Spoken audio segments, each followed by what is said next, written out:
Ekaro, good rise everyone, and welcome to another session from the shrine. I'm Chief Yuya, and these sessions are brought to you by the Orisha.com, right? But we're doing our dawning devotionals, and if you've been enjoying these, just let me know. Drop a line. Of course, always share, subscribe. Sharing is very important, but also comment. If you are getting something, let us know what you're getting. So anyway, I wanted to speak about sexuality.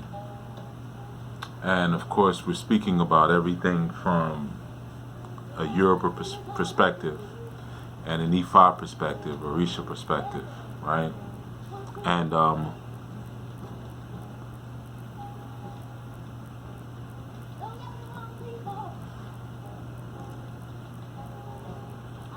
all-nighter last night doing the work, so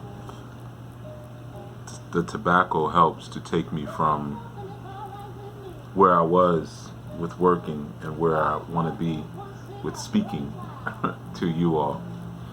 Kind of helps to wave those other thoughts away. A lot of heavy work last night into the dawning, into the rise. So a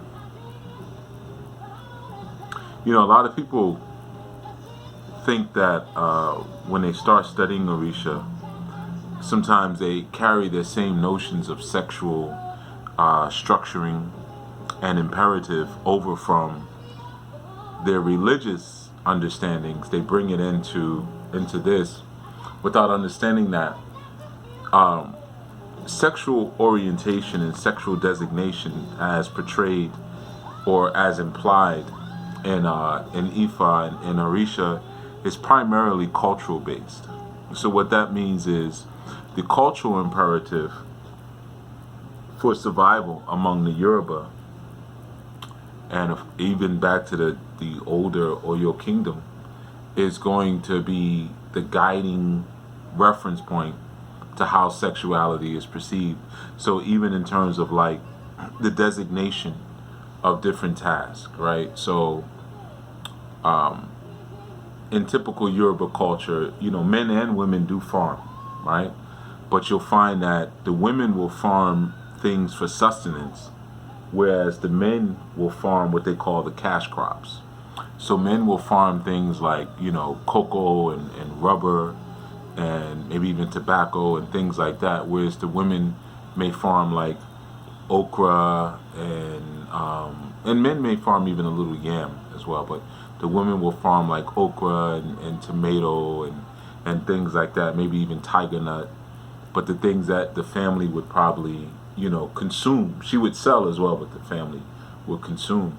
So that within itself speaks to, there's an acknowledgement and a recognition of the different sex, right? This sex does that sex does that.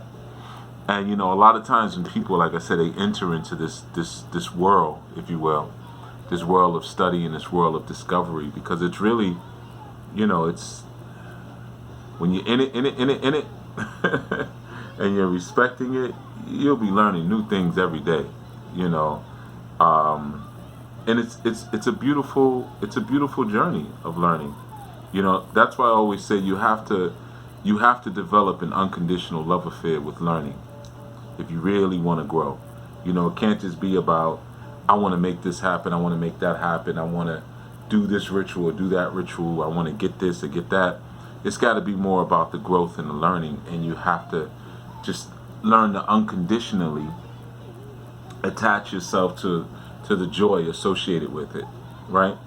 But again, sexuality and sex and eroticism and sensuality is like so deeply entrenched in Yoruba understanding. It's not just doing prayers all day and wearing beads and doing rituals and ceremonies, but it's deeply entrenched in what we call the Eko Ile, and Eko is like training or teaching, and Ile means home. So Eko Ile means home training, right? It's a phrase you'll hear a lot, especially like if a young person is doing something that's shameful. The question is like, did they have home training? Who trained you? You know, like in the States, in the West, you may say, you know, like, oh, you were raised by a pack of wolves, or would you grow up in a barn? You know, we have all these different little phrases to say. But the idea of Eko Ile is so significant because as it relates to sexuality and eroticism, the idea of procreation is an extension and a continuation, as I mentioned previously, an extension and continuation of the growing process, and so necessary for the continuance of the group. We have to make children. You know, we have to expand the community, expand the village, and we do that by having more children, right? So there's certain training, certain basic training and understanding that's given to very young children as it relates to sexuality and the value of sexuality and what sex is. And then there's certain deeper training that's given behind, you know, closed doors as to technique and things like that. But you find that even in your Orisha studies that with the exception of Olodumare, you have marriages and sexuality and even children being produced by these figures, the Orisha. You have instances of Orunmila getting married. In fact, he and his 3 wives, you know, and he had even more than that, but there's stories about his 3 wives and how his 3 wives protected him from Iku and Eshu when they were being mischievous. So what's promoted in that idea is that like how we say behind every great man is a great woman, right? But in the Yoruba construct, a woman being behind a man is not necessarily that she's upholding him, but she's also providing a certain obligatory responsibility. So the woman behind him may not necessarily be his consort or his wife, as some of you may say, but may be his daughter, his mother, his auntie, his mother-in-law. You know, there's this, you know, I want to say almost any woman, you know. So there's always that value of that woman and behind that man that begins to create a certain sense of not only knowing but responsibility within him, right? And again, the roles that she serves and the roles that he serves are primarily dictated by the culture, right? So we can look at, of course, divine structure of men and women to give us a lot of clue as to what we should be doing, you know, but ultimately it's going to be the culture that dictates the woman is going to do this and the man is going to do that, right? And you hear a lot of that even in the songs of the Yoruba. There's one song where it sings that, you know, a man can have 6 wives, but a woman gets 1 that's designated by God. So the idea is like a man picks his wives, but the woman, her husband is picked by God, you know, and she only gets 1, right? So there's songs like that, and you know, different ones that really speak about relationships and marriage and even sexuality, the different nicknames that are given for the sexual parts. Like there's a term in Yoruba culture where it speaks about the woman's genitals, and it's said that it's called the eye of the woman. And then there's another phrase, Nkan Omo Okorin, where it speaks about the man's penis being the thing. So it's called his thing, you know, which is interesting because you notice a lot of times when we're young children, we call it that, you know, like, oh, he pulled his thing out, you know, or your thing is showing. Well, that's actually a phrase that's used in Yoruba land for the man's genitals, and for the woman it's her eye. You know, her sexual organ is called her eye.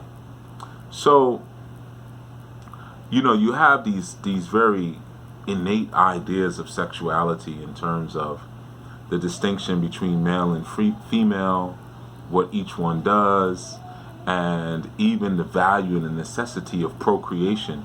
It's so deeply ingrained even in the courtship process and the engagement process. There's a lot of different songs and chants that are sung related to sex, and it may not be as explicit as maybe we're used to it, like in the modern era, but very similar to like when you go to the Caribbean, you listen to like calypso music.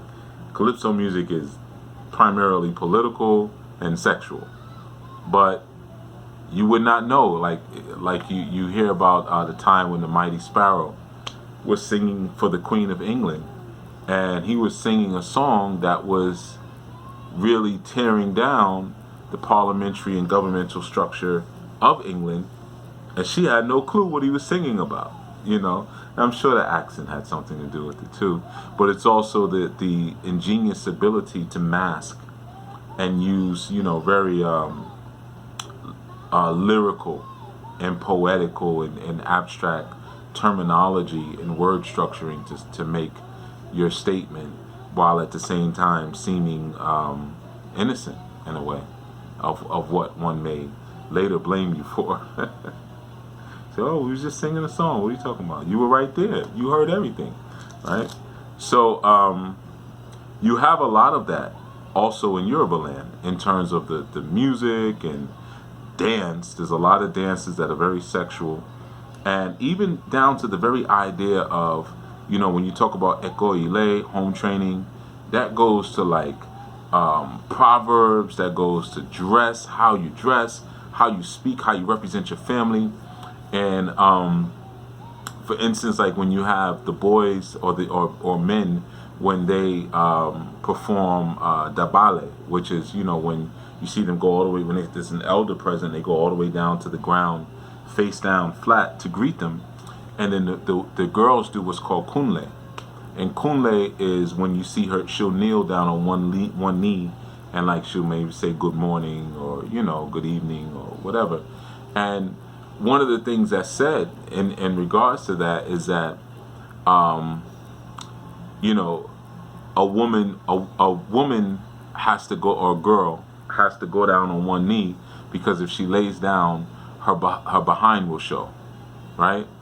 So, and that's like a teasing thing. It's not like something like it's a commandment, don't let your behind show, but there's an acknowledgement there that there is a sexual attractiveness in the behind, right? So it's just like a little tease chant. You say, oh, that's why you have to go down on one knee, so your behind does not show when you lay flat down, right? But there's always this movement to be seen and shown as sexually attractive and sexually viable, down to like how the women wear their geles and the different colors that they use in their wraps and things like that, their head wraps, to show their beauty and show their colorfulness of sex, because that's what it's supposed to represent. The different way it's wrapped and the different colors shows like how creative and how exciting she is. And the same thing for the men, the way that he will wear his cap will also show the same thing. It's a way that in the different types of caps that he wears will show that this is a man who is still excited and excitable, as it pertains to life, right? So there's so many different things that are spoken about when it comes to sex, and even the idea of sexual morality, and there's different even herbs that are given at times to men to kind of bring their nature down, because promiscuity is also looked down upon, especially for those of priest class. Like,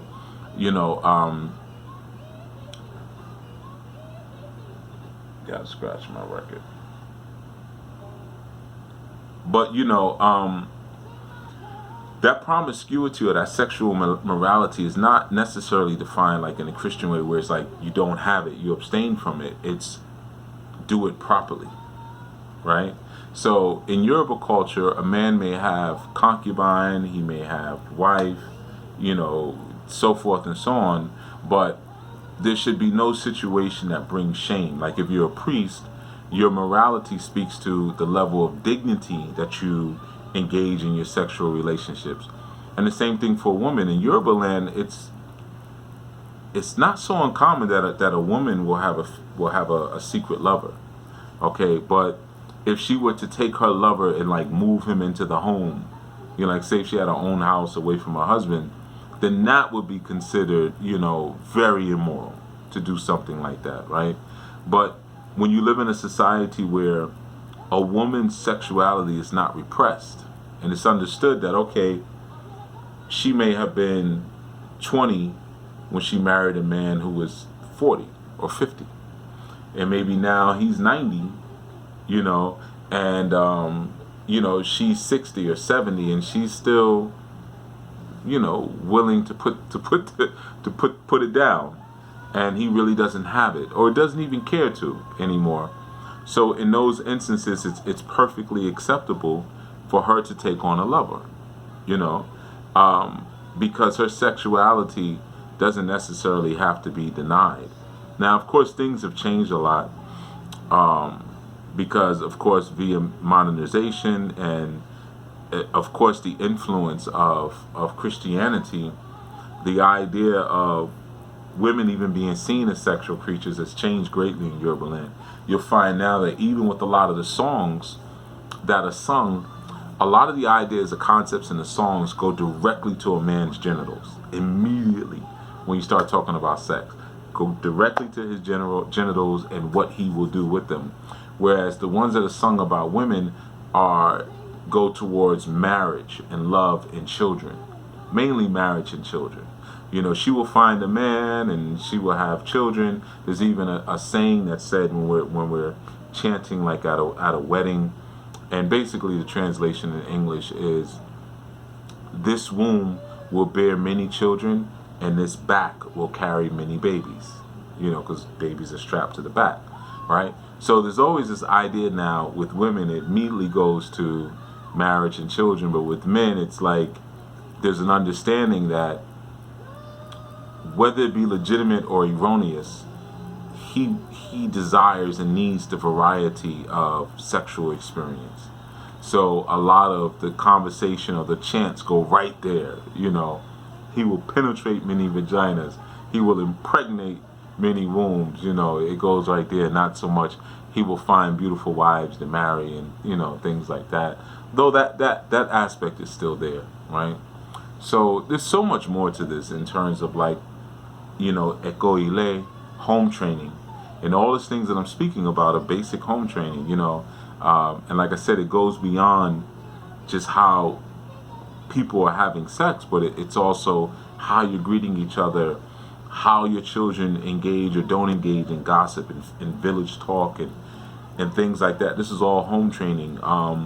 If they're being mischievous or not, or if they're being well behaved, were they trained properly, So yeah, I wanted to share some of that with you all to give you something to think about today for your Yoruba or your Orisha thought of the day. The Orisha, they express so many experiences of sexuality and of getting married. That's not outside of our culture. And remember, you're learning the Orisha lifestyles and stories and examples for character development, not just because you want some cool mythicals. This isn't Harry Potter, or learning about Dark Lords and things like that. You're learning about how to develop your character within the context of a community. So when you hear about a Rumila getting married, you realize, okay, we did have marriage. Married 3 wives. Okay, we did have plural families. Married a woman and bore a child. Okay, so having children is a part of a divine process. Okay, cool. So that's how sexuality and relationship has always been considered, even in the old kingdoms, whether it was the New Kingdom, the Oyo Kingdom, or the Yoruba. That idea that the ultimate expression that we're going to have of pleasure between man and woman is going to go from here down to genitals. So eventually there's an excitement about us eventually being able to relate with each other via our genitals and connect with each other in that way. But prior to that, there's a whole beautiful process of getting to know one another and exploring one another's personalities through courtships and things like that. But the concept of getting together is deeply, deeply ingrained in Eko Ile, in your home training. It's deeply ingrained in the stories, the spiritual, mythological stories that you read about in Ifa. So sexuality is not something that we extract from our experience at all. In fact, it's greatly encouraged by our elders, greatly encouraged by our parents, because it is through that experience that not only do we get to rejoin and for a moment be like the divine again, not separated, but come together, our both halves of male and female, but also through those children, we allow our village and our communities to grow and to move forward. So we don't look down on sex. We encourage sex, but we encourage it in the right way. And that's not just feeling a vibe with someone and now we jumping into bed together. So that would be erroneous, or I'm just cool with this one, I'm dating this one. We don't use those Western models of getting together. Again, remember, this sexual morality, and for those who are awo or in the priesthood, even more so. Even more so. Okay? But yeah, there is a process and there's a way for us to get together. And just meeting each other at the local health food store, vibing, and then going and laying with each other, and then parting ways. That's not how we do things. All right. And for you, our new people, of course, those things, that information we'll get into more in the courting procedures and things like that for those who will be going through those processes. All right. So this is Chief Yuya. This has been another From the Shrine vid, and long night, but it's going to be a long day too. So so much still left to do. All right. So you all travel safe today. Think about what was shared with you. Okay. Especially when you come back home or you're leaving out and you're looking at your loved one, and you're now getting a better sense of what the overall purpose and intention, especially with your children. Are you making time for Eko Ile? Are you making time for home training? Or are you leaving that up to someone else? There's a saying that we have in Yoruba land that I will leave you with. If a child does not receive home training, then the children will sell the home that the parents have built for their security when they get older. Now think about that. We see that in the West all the time. All the time. How many people who live in the North have family with land down in the South? Oh yeah, we got 18 acres in Alabama. We got 20 acres in North Carolina. What you gonna do with it? We probably just gonna sell it. Somebody wants to buy it for lumber. That was sharecropper land though. Like, your parents worked hard for that land. Yeah, but I don't know what to do with it. Or your parents have a home that they bought for their own security. You sell it, kick them out of it, put your parents in a nursing home. So when you don't properly provide Eko Ile, your children do not understand the things that you have put in place, not only for their benefit, but for yours as well. They almost really become your enemy, and especially because of the bad rapport that they give you throughout the community. All right? And it has always been the father's responsibility to correct the behavior. So the worst thing that could be said is, your father will be told what you did. All right. Everyone, travel safe. Chief Yuya signing out. Odabo.